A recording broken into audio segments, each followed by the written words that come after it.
ले ध्यान में तरफ से एक तारा, ठीक है ध्यान, ये सब तेरी सास का कहीं धरा है, ठीक है। इन सासों को तो कमर तोड़ना था, मेरी तो मर गई, पर जीते जी उसने चैन से नहीं खाने दिया, और अब मरने के बाद भी चैन से नहीं बैठने दे रही। उसी का बंधन लगाया है, पर तू चिंता मत कर, मैं सब ठीक कर दूंगा, ठीक है। ध्यानी, तेरे पे शनि की दशा भी चल रही है। एक काम करना, शनिवार को शनि मंदिर में तेल चढ़ाना और पीपल के पेड़ के नीचे दिया जलाना। शनिदेव तो फिर भी तेल चढ़ाने से मान जाएंगे, पर मेरे घर में तो 2 राहु केतु ऐसे हैं जो रोज मेरा खून पी रहे और शांति नहीं हो रही। कोई देवता तो बताता कि क्या करना है, मैंने इनका कैसे होंगे शांत। परेशान हो रखी हूँ दीदी मैं तो, कैसे ही मैं कैसे काट रही हूँ अपने दिन, मुझे ही पता है भाई। ये तो ठीक है ध्यानी, बाकी मेरी जिम्मेदारी, जा तो ठीक ध्यान तो ये कौन मेरे बगल में।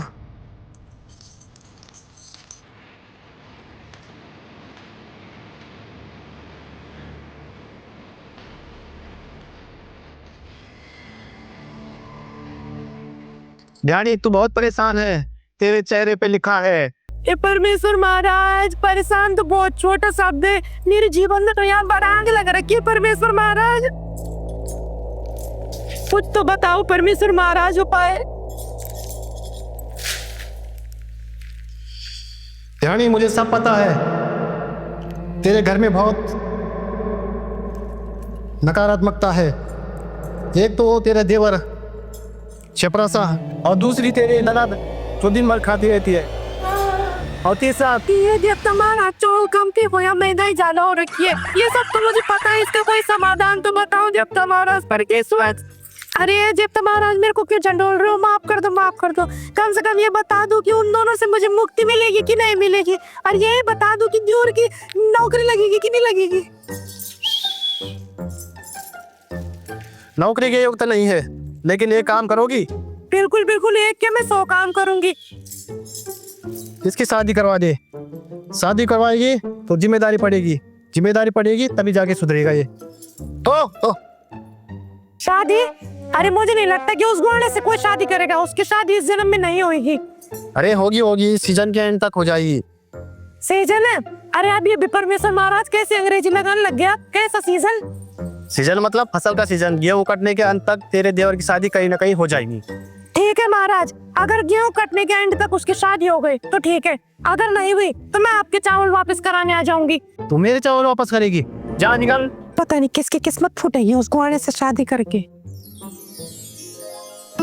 हमारे पहाड़ों में खाना कभी वेस्ट नहीं होता, वो बस प्रमोट हो जाता है। यहाँ हर घर में एक कलचौनी का डिब्बा जरूर मिलेगा, जिसमें दिन भर के बचे कुचे खाने का रियूनियन हो जाता है, जैसे चाय पत्ती, दाल भात, रोटी सब्जी, और इसी को हम कलचौनी कहते हैं। जिंदगी की रेसिपी भी इस कलचौनी जैसी ही है, और इस रेसिपी के मेन मसाले हैं हमारे अपने, कुछ वो जो खून देते हैं और कुछ वो जो मौका मिलते ही खून पीते हैं।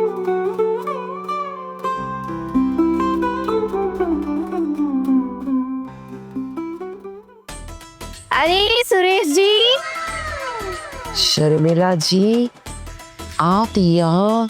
अरे वो लबरा दीदी को मंदिर जाते हुए देखा तो सोचा आपसे मिलते हुए चलूं। बहुत बढ़िया कह रहा वैसे कैसी लग रही हूँ मैं आज? है यूजुअल, ब्यूटीफुल, सुंदर, अद्भुत। आपकी सुंदरता के लिए तो मेरे पास शब्द भी कम है। अरे सुरेश जी, आप भी ना कुछ ज्यादा ही तारीफ कर रहे हैं मेरी। आप हैं तारीफ के काबिल शर्मिला जी। मैं तो कहता हूँ मोहल्ले में, न, इस पूरी दुनिया में आपसे सुंदर कोई नहीं है। आप जानती नहीं है कि आप क्या चीज है। आप भी ना सुरेश जी कुछ ज्यादा ही तारीफ कर रहे हैं मेरी। आप खुद को तो देखिए, आपका ये रोबदार पेट, आपकी नशीली आंखें, आपके ये बाल, और तो सबसे प्यारी चीज आपकी ये चोटी। मेरी चोटी ये आपको अच्छी लगती है? वाह शर्मिला जी वाह, आपको ही मेरी कदर है। क्या कहूँ, अब कुछ कह नहीं सकता। मैं तो यही ढेर हो जाऊंगा। लबरा दीदी सच में बहुत भाग्यशाली है, वो आपकी कदर नहीं करती है। सच में उन्होंने हीरा पाया है, हीरा।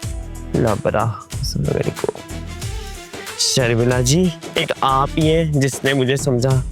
आपको देख के तो बस ये कहने को जी चाहता है कि आप आई इस मार्केट में। ये मार्केट चमक उठा, ये धूल, ये मिट्टी सब मुझे सोना सा लग रहा। चलिए सुरेश जी, अब हम चलते हैं, वरना लोग समझेंगे बाजार में सब्जी नहीं मोहब्बत बिक रही है, मोहब्बत।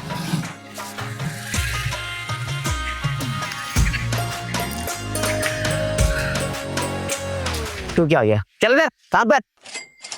वाह सुरेश वाह, दुनिया किस्मत वाली होती है। तू तो शर्मिला वाला निकला। एक बेरोजगार दिन भर बिस्तर में पड़ा रहता है, अरे एक मुटियार 24 घंटे फ्रिज में घुसी रहती है। आज अगर घर जाके मुझसे किसी ने पानी मांगा, मैं तो सीधा जहर दे दूंगी। अरे दीदी, आप टेंशन क्यों लेती हो? और ये क्या फेस मास्क लगा के बैठी हो? तुम तो वैसे भी इतनी सुंदर हो, इसकी क्या जरूरत पड़ेगी तुम्हें? है मक्खन मत लगा तू भी मुझ पे। अब मैं भी क्या करूं, मेरी जवानी है कि ढलती नहीं, इसमें मेरी कोई गलती नहीं। सही बात दीदी। अच्छा यार शिवानी, एक बात बता यार, तू तो देहरादून जाके भूल ही गई हमको। है हम गरीबों को कम तो याद नहीं करती, न फोन न सोन। तू तो बड़ी आदमी बन गई। अरे नहीं दीदी, ऐसी बात नहीं है। आप भी कौन सा मुझे फोन करती हो और मेरे घर आती हो? हाँ, तुम तो जैसे मेरे घर आके चपल पट कर दिया होगा। नहीं अरे नहीं दीदी, मैं तो मजाक कर रही थी। वैसे तुम्हारा चेहरा क्यों उतरा हुआ सा लग रहा है? उस घर के लोगों ने परेशान कर रखा मुझे, जिंदा लाश बना दिया मेरी। तो बाबा के पास गई थी यार शांति ढूंढने के लिए। क्यों दीदी, जीजाजी ने कुछ कहा क्या? जीजाजी ने कुछ? अरे उस आदमी की इतनी हिम्मत कि मुझे कुछ कहे। उसका हकना मुकना बंद नहीं कर दूंगी मैं अगर मुझे कुछ कहेगा तो। यार मेरी असली प्रॉब्लम तो वो कान्हा और वो बबली है। दिन भर मुझे परेशान करते रहते हैं। सुबह उठो तो कान्हा के नखरे कि भाभी मेरे कपड़े कहाँ रखे, ये कहाँ रखा है। शाम को उस बबली की भूख कि भाभी अब मोमो खिला दो, भाभी अब समोसा बना दो। है कहाँ जाऊँ, मैं भी इंसान हूँ, मैं मशीन थोड़ी। मेरी कमर घिस गई है उस घर में काम करते करते। पर दीदी बुरा मत मानना, गलती तो तुम्हारी ही है। गलती मेरी? मेरी क्या गलती है अभी इसमें? दीदी तुमने ही तो उन दोनों को सर पे चढ़ा रखा है, कब तक उनकी गुलामी करोगी? बाबा ने सही तो कहा था, सीधा देवरानी ले आओ, घर का सारा काम करेगी। वो देवरानी नहीं, तुम्हारी असिस्टेंट होगी। असिस्टेंट जैसा कहोगी वैसा करेगी। अरे तो और बाबा पागल तो नहीं हो गए जो देवरानी लाने की बात कर रहे हो जब देखो मुझसे? हैं ए भगवान, एक और मुसीबत नहीं चाहिए मुझे देवरानी की। अरे दीदी तुम समझ नहीं रही हो, देवरानी आएगी, वो घर का सारा काम करेगी। कान्हा के कपड़े वो धोएगी, बर्तन वो धोएगी, चाय वो बनाएगी। तुम बस सोफे पे बैठ के ऑर्डर करना, ऑर्डर। हाँ शिवानी, बात तो तू एकदम पते की कर रही है। देवरानी अगर आ गई तो मेरे लिए कितनी मदद हो जाएगी। मैं तो बिल्कुल ठाट बाट से रहूंगी और कान्हा का सारा कूड़ा भी फिर वही संभालेगी। और हाँ, जो उसके दहेज से पैसा आएगा ना, उससे उस मोटे और बबली को भी विदा कर देंगे और मेरी सारी समस्याएं दूर हो जाएंगी।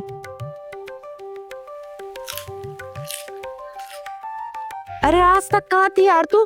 तू तो छुपी रुस्तम निकली है। असली बाबा तो तू ही है। उस बाबा के पास तो सुधी गई थी मैं चौल खाने के लिए। दीदी तुम कहो तो बात चलाओ, मेरी मासी की तरफ एक लड़की है, बिमली, बहुत सीधी है वो, गाय जैसी। हाँ हाँ यार चला दे बात। लड़की वैसे भी गाय जैसी चाहिए, शेरनी जैसी नहीं चाहिए, ताकि आके वो मेरे किचन पे कब्जा कर दे। दीदी गारंटी है मेरी इस बात की, लड़की एकदम गूंगी गुड़िया है।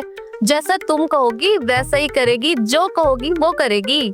हाँ ठीक है, फिर तो बात चला दी, तू इसी हफ्ते बुला ले। मैं अब भी घर जाके कान्हा की आरती उतारती हूँ। मेरा मतलब है कि उसको उसकी शादी की खुशखबरी सुनाती हूँ। ठीक है दीदी, पर ये बात ना किससे कहना मत कि आइडिया मैंने तुम्हें दिया था। अरे हाँ हाँ, तू चिंता मत कर, मेरे पेट में बात ऐसे पसती है जैसे बबली के पेट में पराठे। ठीक है दीदी। अब आएगा मजा। लबरा दीदी को लग रहा है नौकरानी आ रही है, पर पिमली तो एटम बम है, एटम बम। कलचवाणी एपिसोड 1 देख लिया तो जीतिए एक सरप्राइज गिफ्ट। बस ये बताइए कि पूरे एपिसोड में कान्हा का नाम कितनी बार आया है, और आपका जवाब #कलचवाणी के साथ कमेंट करें और वीडियो को शेयर करें। लकी विनर्स जल्दी अनाउंस होंगे, तो जल्दी करिए।